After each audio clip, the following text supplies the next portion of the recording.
saya ingin katakan bahwa saya menghalalkannya ini bukan mereka yakin itu haram, bukan. Mereka menghalalkannya itu karena ada syubhat. Orang yang menghalalkan musik, kita tidak mengatakan dia kafir, tidak. Karena dia menghalalkannya menurut dia, ini hadisnya masih lemah.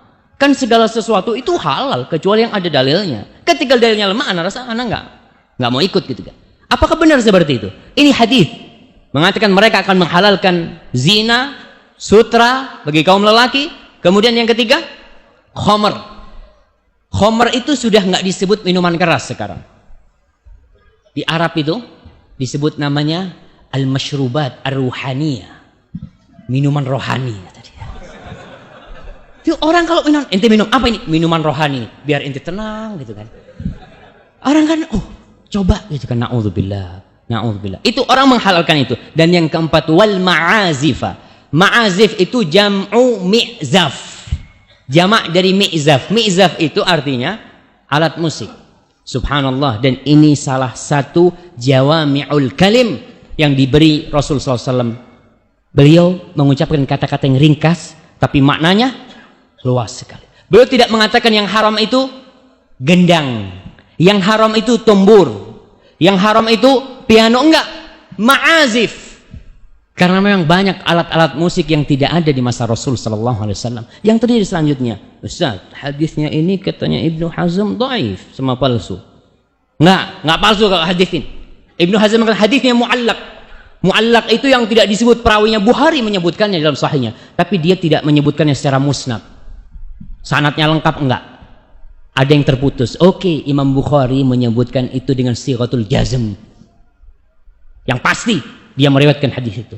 Dan kemudian kalau dikatakan putus, oke, Imam Bukhari tidak menyambungnya. Tapi ulama hadis bukan hanya Imam Bukhari. Perawi-perawi hadis itu banyak sekali. Imam-imam itu. Oleh karena itu Ibnu Hajar al-Asqalani yang bermadhab Syafi'i, dia menyambungkan sampai dari 9 jalur. Hadis itu bersambung sampai Rasul SAW. Dan terbukti hadis ini diterima oleh ulama-ulama madhab yang 4. Dijadikan itu sebagai patokan. Kenapa mereka berpendapat musik itu haram? Siapa aja yang mensahihkan? Anda kepingin tahu? Kalau antum kepingin tahu nih, Anda sebutin ya. Yang pertama mensahihkan Imam Bukhari. Dengan dia menyebutkannya dalam kitab Sahih Bukhari. Yang kedua Ibnu Hibban. Ibnu Hibban ini ahli hadis yang mengarang kitab Sahih Ibnu Hibban. Yang kedua Al-Ismaili, dia juga menyusun Mustadrak kalau nggak salah, yang bersambung, hadis-hadis yang bersambung kepada Rasulullah SAW. Kemudian Ibnu Salah Asy-Syafi'i yang madhabnya Imam Syafi'i. Kemudian yang kelima Imam Nawawi.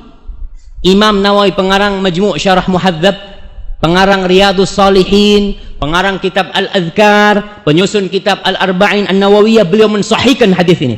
Kemudian Ibnu Taimiyah Al-Hambali, jadi madhab Hambali, beliau juga mensahihkan. Kemudian Ibnul Qayyim Al-Hambali, kemudian Ibnu Katsir Asy-Syafi'i, kemudian Ibnu Hajar Al-Asqalani, kemudian Ibnul Wazir As-San'ani, kemudian As-Sakhawi, pengarang kitab dari hadis, kemudian Al-Amir As-San'ani. Itu ulama-ulama besar dalam ilmu hadis. Dalam ilmu hadis, semuanya mensahihkan hadis tentang musik.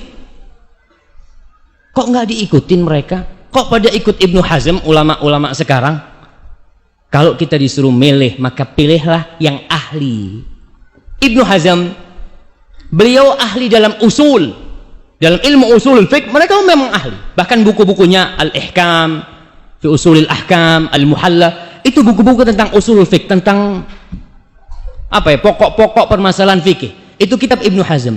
Beliau mengarang banyak kitab, tapi beliau tidak lebih senior dari Imam Bukhari, tidak lebih senior dari Imam Ahmad, tidak lebih alim dari Al-Asqalani dalam masalah hadis. Antum kalau mau betulin motor antum, jangan berangkat ke tukang jam. Tukang jam, dia pintar Ustaz untuk reparasi. Betul, reparasi apa dulu?